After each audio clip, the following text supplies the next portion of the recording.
called The Thing. The Thing? Yeah. Is that out yet?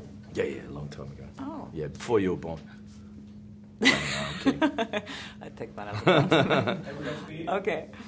Can you just tell that story, actually, because it was so amazing that you went to Gjøvik to watch Liv Ullmann? Yeah, so I worked with Liv Ullmann in a play. We did Streetcar Named Desire, which she directed, Kate Blanchett. And she told me she was doing her last ever stage performance in Long Day's Journey into Night. And I promised that I would go, and of course I hate not sticking true to a promise. So I went there, but the only week I could go, she was performing in Gjøvik. Yeah.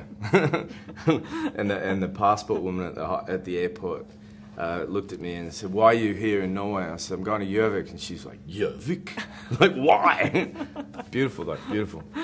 Okay, so this movie is amazing, and you're doing a great job, which is always, I mean, even more difficult probably, you know, when you're playing someone real. Yeah. Was that a part of this that worried you a little bit, or...?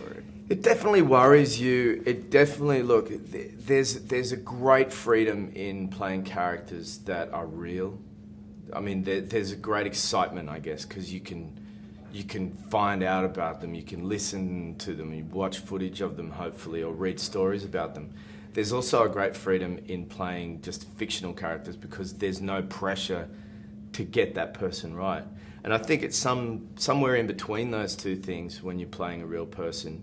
You want to stay true to as much as you need, but at some point you have to realise that you're telling your version or the director's version of this story and not to put too much pressure on yourself. But yeah, I had lots of footage of John and access to FBI agents who'd worked with him who were very opinionated about who he was and what he was like. Yeah. So Johnny Depp is so amazing in this film, and for you to watch his transformation, how was that to see him turning into kind of... Well, it wasn't so much that I was watching him turning into what suddenly he was there on set, you know. I met Johnny in pre-production, and he was the kind of, you know, the Johnny Depp that you know and you see in interviews, and the kind of rock star version of Johnny. And then I arrived on set, and out of the SUV comes this guy, you know, looking very alarmingly like Jimmy Bolger.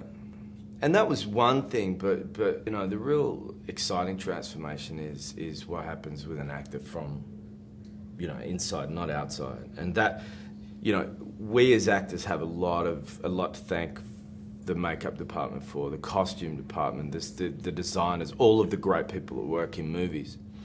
And then it's up to us to embody the character. And I thought, from what I'd heard about Jimmy Bolger, you know, Johnny did a great job of kind of distilling this man into a kind of a dangerous silence. Yeah. Does he have like a sweet side or a funny side or a crazy side that's Who, surprised Johnny in person? Yeah. Oh, he's super sweet. There's a very childlike... you know, he's a little bit enchanting, you know, not in a romantic way, obviously, but like there's something kind of like childlike and fascinating about him, and he has this fascination with the world and things around it. I mean, I think he's a very curious individual, and they're very mysterious, obviously, but lovely. Great. Thank you so much. Thank you. Thank you. Are you going to talk to him today? No. Why not? He's not doing interviews. He's not doing interviews? No. Really?